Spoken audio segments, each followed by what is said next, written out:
After 10 years of our marriage, my beloved husband was tragically killed in an accident, leaving me and our 5-year-old daughter behind. Still in a daze, I somehow managed to get through his funeral, and that night I returned home. If I don't stay strong, who will protect Emma?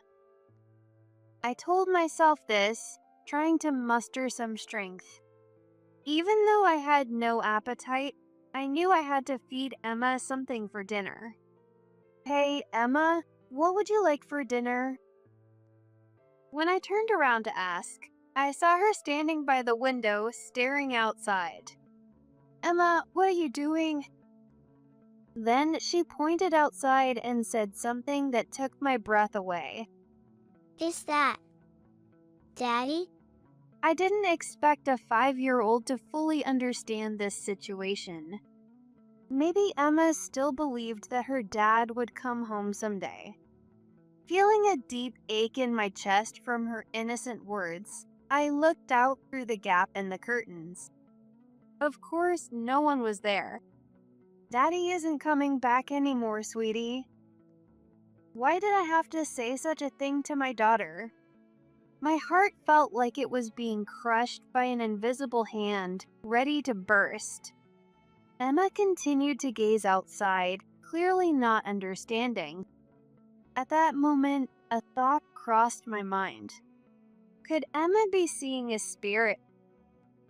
But I quickly dismissed the idea, and, unsettled by the eerie thought, I went around the house, double-checking all the locks. Thankfully, everything was locked.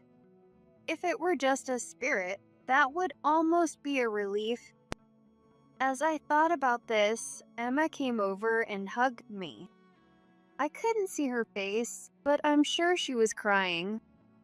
I'm Natalie Carter. Carter's Flower Shop is a small florist that I run with my husband, James. Hey, Natalie, can you help this customer? Got it, I'm on my way.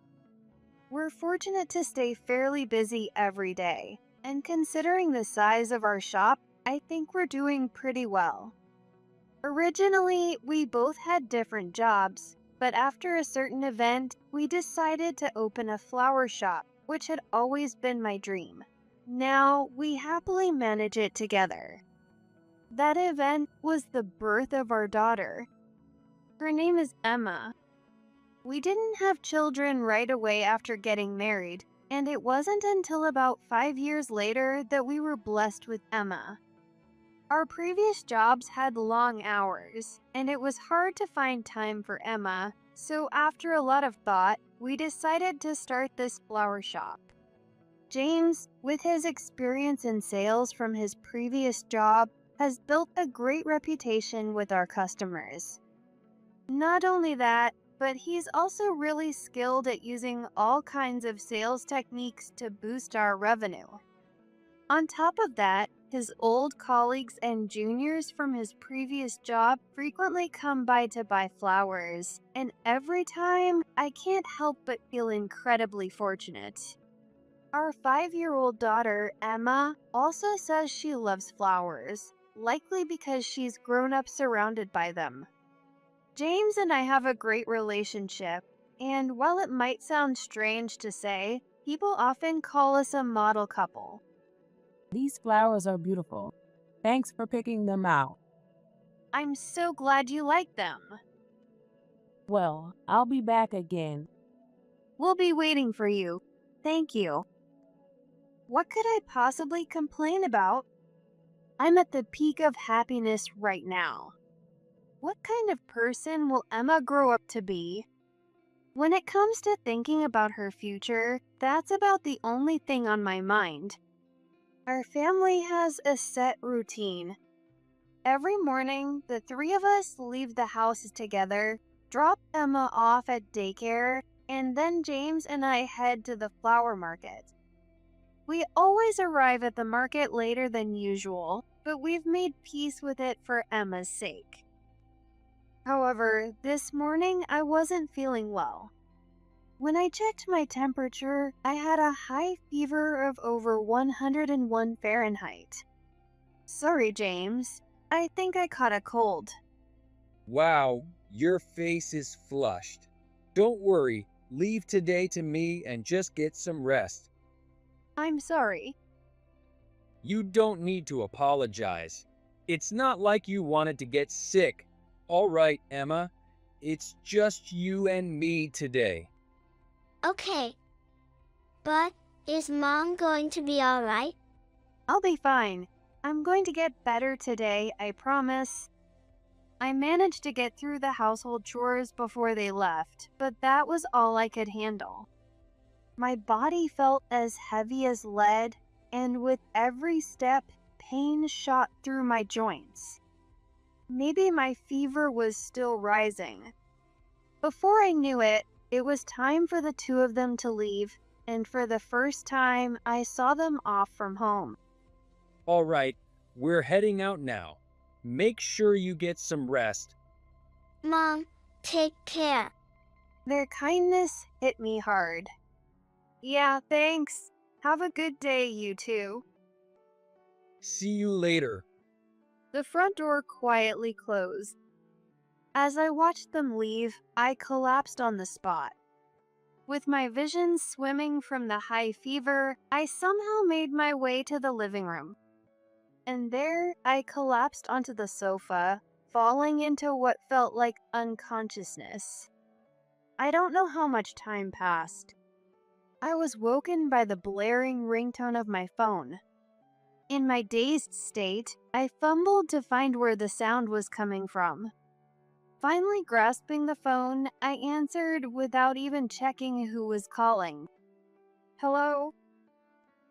On the other end of the line was a man's voice I didn't recognize. Hello, is this Natalie? Yes. It was all I could manage to say, with no grasp of the situation in that moment. I hadn't even begun to feel the dread of what was about to be said. This is the emergency services. Please stay calm. James has been hit by a car. Hit by a car? The meaning of those words slowly started to sink in. He's being taken to the nearest hospital right now. Can you come? James had been hit by a car and was being rushed to the hospital in an ambulance. I understand. As the reality finally dawned on me, I responded immediately, forgetting entirely about how sick I was. By the time I arrived at the hospital, James was already gone. From what I was told, he had dropped Emma off at her daycare and was on his way to the flower market when a truck, whose driver had been distracted, hit him. They said he didn't suffer much, and that was a small mercy. Maybe it was my fever, but I listened to everything in a daze. It felt like it was all just a terrible dream. When I was a child, I used to have nightmares whenever I had a high fever. Later, I found out that many people had similar experiences, and I just accepted that it was something normal. I thought this was just another one of those bad dreams. But this time, it felt strangely vivid and unbearably long. Maybe, deep down, I already knew the truth, but I couldn't bring myself to accept it. I simply sat there, staring blankly as different adults came and went, saying things I couldn't fully process. I didn't cry. The nightmare continued. We had his funeral, and I carried out my duties in a mechanical way. I signed the documents they gave me and probably answered questions without thinking. Many people came to pay their respects. Customers from our flower shop, regulars, and even people from James's old workplace came by, casting sympathetic glances my way. What a long dream this is. Yet, in the middle of this nightmare, there was one thing that made me feel pain. It was the small right hand of Emma, clutching tightly to my left hand. Her grip was so strong, it felt like it might make a creaking sound. and I could clearly feel the pain in my left hand. I began to think that maybe this wasn't a dream after all, or maybe someone was trying to wake me up from this nightmare. Then, as the lid of the coffin was being closed, it happened. Daddy, Emma, still holding my hand tightly, suddenly burst into tears, crying out loudly. When I heard her, I finally understood in my heart. It really wasn't a dream. How I wished it had all been just a nightmare. At that moment, something inside me that had barely been holding on snapped quietly without a sound. James. James would never come back again. There was nothing left to hold back my emotions. I hugged Emma, who was sobbing beside me, and together we cried. We cried like we never had before, like we were crying for a lifetime. From now on, no matter what happens, I'm the only one who can protect Emma. It's not like we don't have relatives we could rely on, but I can't live my life depending on them. Whatever it takes, I will protect Emma. I made that firm promise to myself as I returned home at 7 p.m. The sky was already dark, and the cloudy weather felt like a reflection of my heart. As if things weren't lonely enough, the moment I stepped into our quiet house, where James, the heart and soul of our home, was no longer, the air felt even heavier. It hit me again, just how much he was really gone. Then I remembered.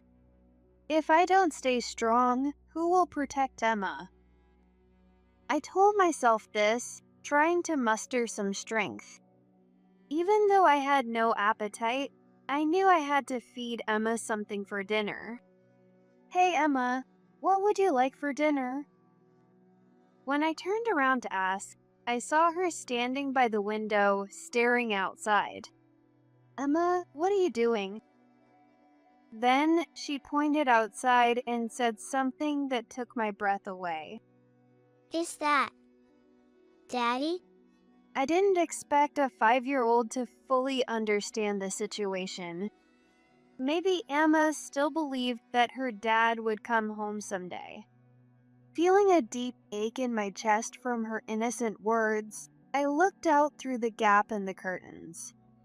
Of course, no one was there. Daddy isn't coming back anymore, sweetie. Why did I have to say such a thing to my daughter? My heart felt like it was being crushed by an invisible hand, ready to burst. Emma continued to gaze outside, clearly not understanding. At that moment, a thought crossed my mind. Could Emma be seeing a spirit? But I quickly dismissed the idea, and unsettled by the eerie thought, I went around the houses, double-checking all the locks. Thankfully, everything was locked.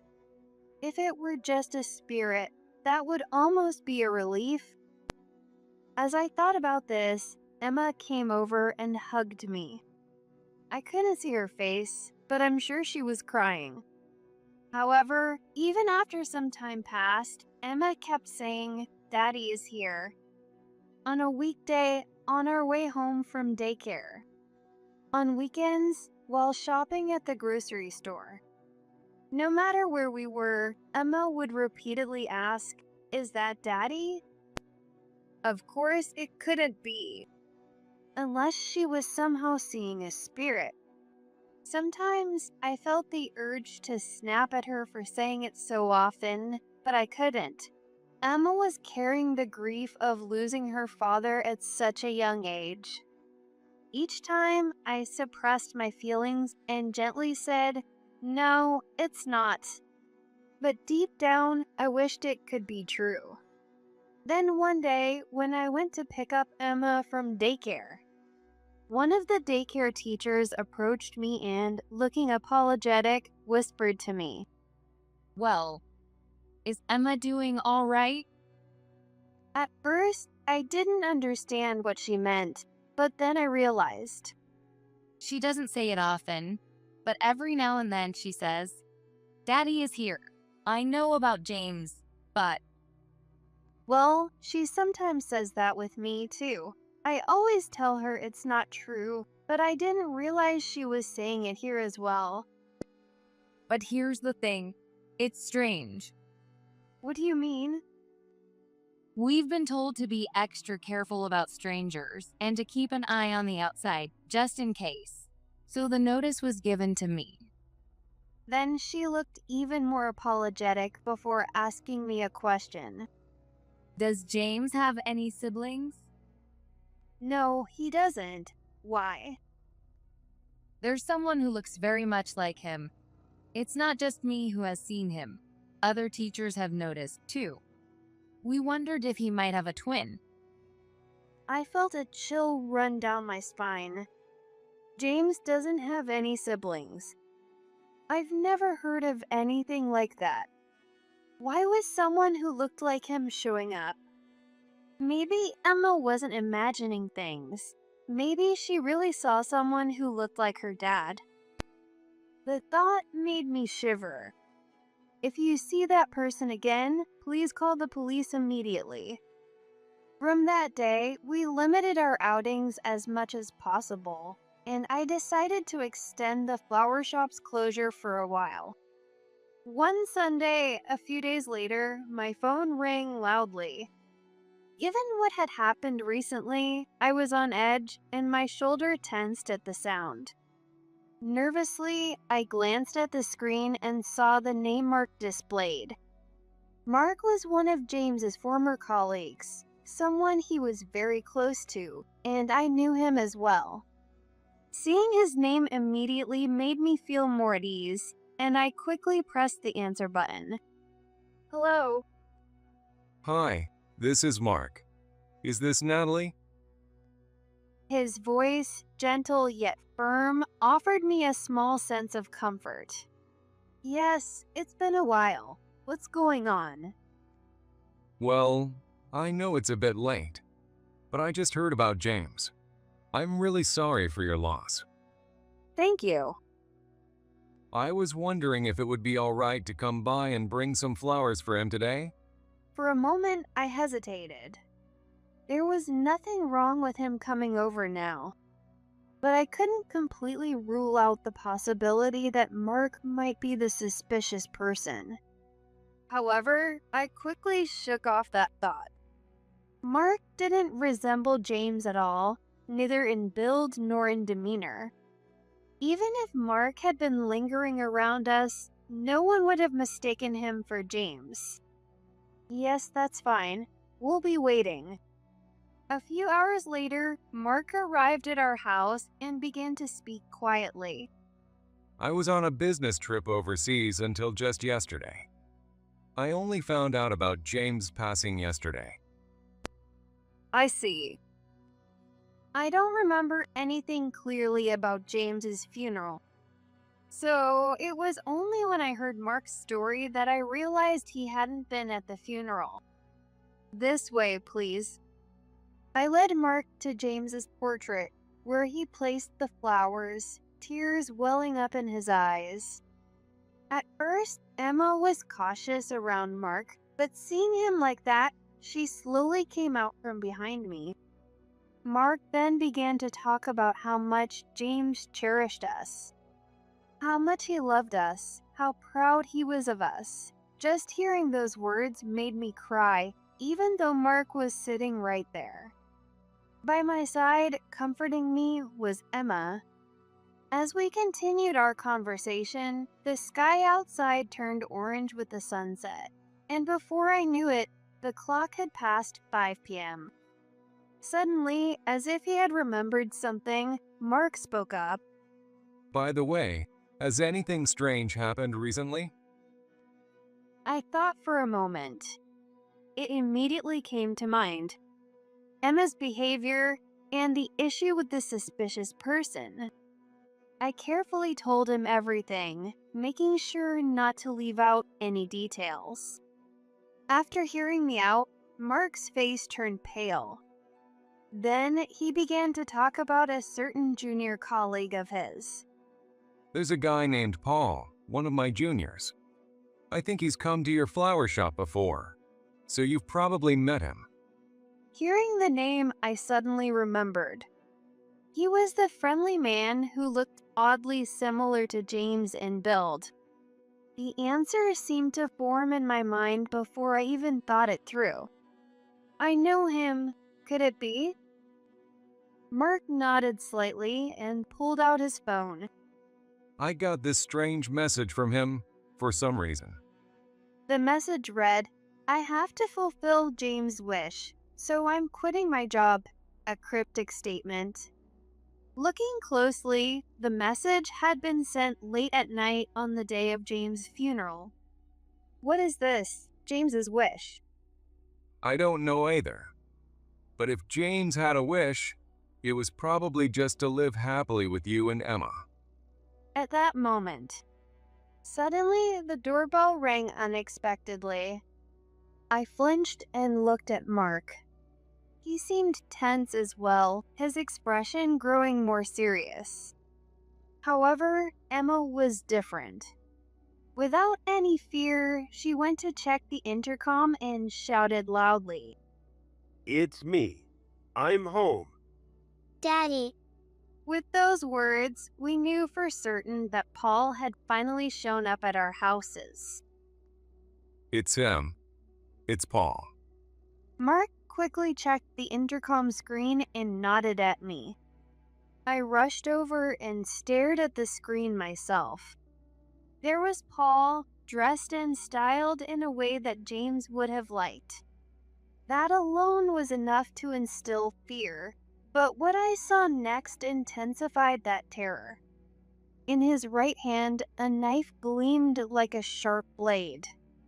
I was frozen with fear, unable to move. that's not Daddy, is it? Emma looked up at Mark with innocent eyes. No, it's not Daddy. Stay calm. I'll keep an eye on him from here. Natalie, check all the locks. On the other side of the intercom, Paul's voice grew louder, frustrated that no one was answering. It's me. Open up. I'm telling you to open the door. Unlock it. In the end, he started violently rattling the locked doorknob, all while wearing a wide smile on his face. What was displayed on the small intercom screen was pure madness. Snapping out of it, I ran through the house, checking that every door and window was securely locked. Luckily, everything was locked, just as we had been cautious about. When I returned, Paul's actions had become more aggressive, and I could hear the doorknob rattling from anywhere in the house. I've already called the police. It's just a matter of time now. I rushed to Emma, who was huddled far from the intercom, and held her tight. She was sobbing uncontrollably. "Emma, it's okay now. This will all be over soon." Even as I said that, my own voice was shaking. A few minutes later, several police officers arrived, and the entire scene of them subduing Paul played out on the intercom screen. Paul put up quite a struggle, but it wasn't long before he was apprehended. Overwhelmed with relief, I collapsed and couldn't move. You're safe now. I'll talk to the police, so you two stay here and rest. It was at that moment I realized just how much of a pillar of strength Mark had been for us. The thought of what could have happened without him made my blood run cold. In any case, the crisis was over. A few days later, I went to the police station to hear the details of Paul's actions. It was almost like a form of worship. According to what the police told me, Paul had an abnormal obsession with James. James had always been kind to everyone, and people naturally liked him. But the story didn't end there. According to a statement, when Paul was still new at his job, Back when James was still working there, James covered for one of Paul's mistakes and handled it smoothly. That seems to have been the trigger. That incident marked the beginning of Paul's obsessive admiration for James, almost like worship. After that, James left the company and started the flower shop, right? That's right. It seems like Paul started showing up at the flower shop, and not just once or twice. Did you ever notice anything like that? No, this is the first I'm hearing of it. I had no idea that was happening. Apparently, James had responded by saying, "My happiness is being with my family, so no matter how many times you come, my answer won't change." And he said it with a cheerful smile. When I heard that, I could vividly picture James's expression, and it made me want to cry. And as for Paul's reaction, he admired that smile even more. It seems like that's all he cared about. When Paul heard the news of James's death, his first thought, consumed by madness, was to send the two of you to join James in the same place for his happiness. From then on, Paul started dressing like James and lurking around your home, waiting for the right moment. The absurd, delusional motivation left me speechless. A moment of silence passed between us. So, what's going to happen to Paul? It's hard to press charges for just stalking. Most likely, Paul will be sent to a hospital, possibly a psychiatric facility. Hearing that left me with mixed feelings. It all felt deeply unsettling. While his actions were undeniably terrifying, I couldn't help but wish there had been a different outcome, considering how much he admired James. At home, Mark and Emma were waiting for me. Mark had kindly taken it upon himself to look after Emma that day. In fact, he had been incredibly thoughtful, taking care of many things for us during this difficult time. Mark, thank you so much. This isn't much, but... On my way back from the police station, I stopped by a nearby cake shop and bought some nice sweets. It was a small token of appreciation for that day and everything else. Oh, you really didn't have to. I'm sorry for making you feel like you had to do something. Do you not like sweets? No, I love them. Thank you, I'll enjoy this. Mom, what about my... Don't worry, I got you some too. Here you go. Thanks. Can I eat it? Sure. You've been a good girl, haven't you? Oh yes, she certainly has. Watching Emma eagerly dig into her dessert, I finally felt a sense of peace settling in. Looking back, from the moment I heard the news of James' death until now, I hadn't had a single moment to rest my mind. Mark was also sitting across from me, enjoying his treat. After a moment, he spoke up. By the way, what are you going to do with your flower shop? Are you thinking of closing it down? No, I'm not going to do that. James and I worked so hard to start this shop, and I'm going to keep it going no matter what. That's good to hear. He sighed with relief and muttered softly. However, I didn't have any concrete plans yet. The only thing that comes to mind is to just work as hard as I can without any other clear plan. That won't happen right away either. Since I had taken a break for a while, there was a mountain of work piled up for me to catch up on before I could fully return. Mom, I'm happy. I love that you run the flower shop. Thank you, Emma. Maybe when you're a bit older, you can help out too. Yeah, I'd love to. Not long after that, I was able to successfully reopen Carter's flower shop. It took some time, But aside from the fact that James wasn't there, things were almost back to normal. Hello. Hello, thank you as always today. I'm not here as a customer, but to help out. Since then, Mark had been dropping by the shop whenever he had a break from work, helping with whatever needed to be done. Honestly, I couldn't thank him enough. Watching him stand at the front of the shop in his own apron, I couldn't help but see a bit of James in him. Whether that was a good thing or not, I wasn't sure. These flowers are so beautiful.